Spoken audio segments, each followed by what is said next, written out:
कलयुग एक ऐसा युग है जिसमें मनुष्य मोह माया के जाल में फंसकर अंधा हो जाता है।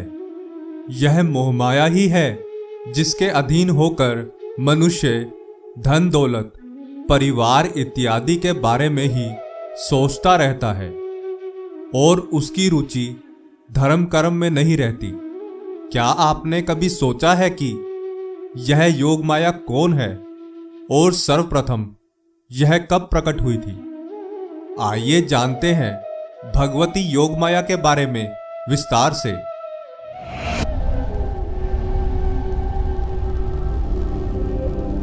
प्रणाम मित्रों, ज्ञान और वैराग्य चैनल में आपका बहुत स्वागत है।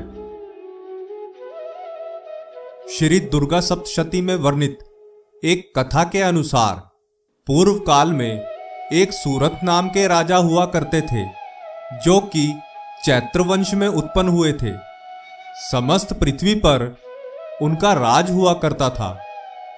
उसी समय कोला विध्वंसी नाम के क्षत्रिय से उनकी शत्रुता हो गई।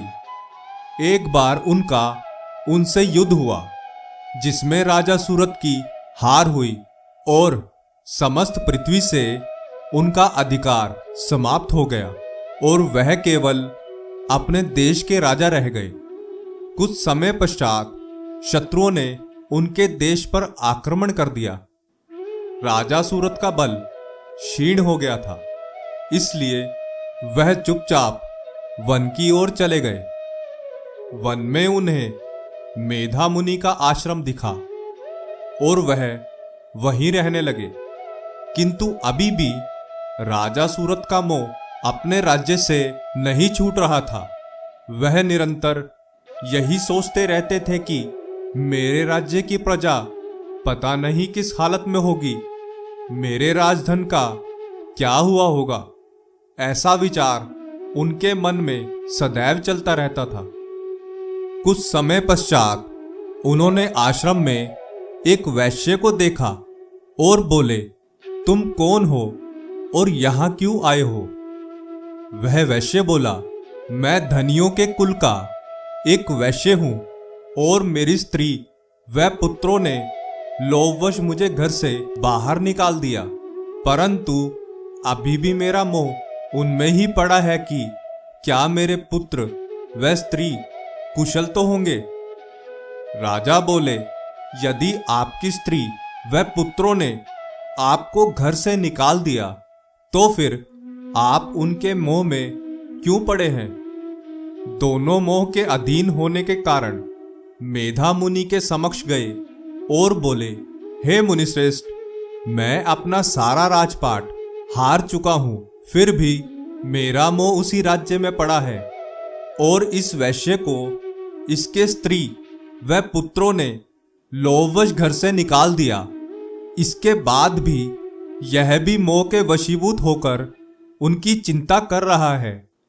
हे मुनिश्रेष्ठ, हम में जो यह मोह पैदा हुआ है ये क्या है? मुनि बोले, भगवती महामाया के प्रभाव से मनुष्य मोह के गहरे गड्ढे में पड़ा रहता है। तुम्हारे मोह का यही कारण है। यही महामाया संपूर्ण जगत की सृष्टि करती है और प्रसन्न होने पर मनुष्य को मुक्ति का वरदान भी देती है। राजा ने पूछा, हे मुनिश्रेष्ठ, जिन्हें आप महामाया कह रहे हैं वह कौन है और सबसे पहले वह कब प्रकट हुई थी? कृपया हमें विस्तार से बताएं। मुनि बोले, हे राजन, जब संपूर्ण जगत जलमग्न था और भगवान विष्णु शेष शैया पर योग निद्रा में सो रहे थे, तब उनके कान की मैल से दो भयंकर मधु और कैटब नाम के दानव उत्पन्न हुए। वह दोनों बहुत बलवान थे और अपनी उसी शक्ति के अहंकार में किसी से युद्ध करने की लालसा के कारण इधर उधर देखने लगे। तभी उनकी दृष्टि भगवान विष्णु के नाभि से प्रकट हुए कमल पर बैठे ब्रह्मा जी पर पड़ी और वह दोनों उनसे युद्ध करने के उद्देश्य से उनकी ओर बढ़े। दोनों महाबली दानवों को अपनी ओर आता देख ब्रह्मा जी ने भगवान की ओर देखा तो वह योग निद्रा में सो रहे थे। तब ब्रह्मा जी ने भगवान विष्णु के नेत्रों में निवास करने वाली भगवती योग निद्रा की स्तुति करनी प्रारंभ की और बोले, हे भगवती योग निद्रा, आप तो महाशक्ति हैं जिन्होंने भगवान को निद्रा के अधीन कर दिया। कृपया आप मेरी स्तुति से प्रसन्न होकर इन दोनों दानवों मधु और कैटब को मोह में डाल दें और भगवान विष्णु को शीघ्र जगा दें तथा इन दोनों दानवों को मारने की बुद्धि उनके अंदर उत्पन्न कर दें। मुनि बोले, हे राजन, ब्रह्मा जी की ऐसी स्तुति सुन भगवती योग निद्रा प्रकट हो गई और योग निद्रा से मुक्त होकर भगवान विष्णु भी जाग गए। तब भगवान नारायण ने देखा वह दोनों दानव क्रोध से भरे हुए ब्रह्मा जी को खाने के उद्देश्य से आगे बढ़ रहे थे। यह देख भगवान ने उन्हें युद्ध के लिए ललकारा। भगवान और दोनों दानवों का बाहु युद्ध 5000 वर्षों तक चला। वह दोनों बहुत बलशाली थे। यह देख भगवती योगमाया ने उन्हें मोह में डाल दिया, जिसके कारण वह भगवान से बोले, हम तुम्हारी वीरता से बहुत प्रसन्न हैं, मांगो क्या मांगते हो। भगवान बोले, यदि तुम मुझसे प्रसन्न हो तो मुझे यह बताओ कि तुम्हारा वध कैसे संभव है।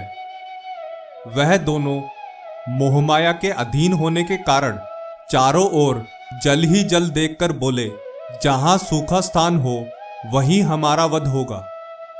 यह सुन भगवान विष्णु ने उन दोनों के मस्तक को अपनी जांघ पर रखकर सुदर्शन चक्र से उनकी गर्दन काट दी। इस प्रकार ब्रह्मा जी के द्वारा स्तुति करने से भगवती योग माया सबसे पहले प्रकट हुई थी। आशा करते हैं कि हमारी प्रस्तुति आपको काफी पसंद आई होगी। आपसे अनुरोध है कि आप इस वीडियो को ज्यादा से ज्यादा लोगों तक पहुंचाने के लिए लाइक, शेयर और सब्सक्राइब करें। धन्यवाद।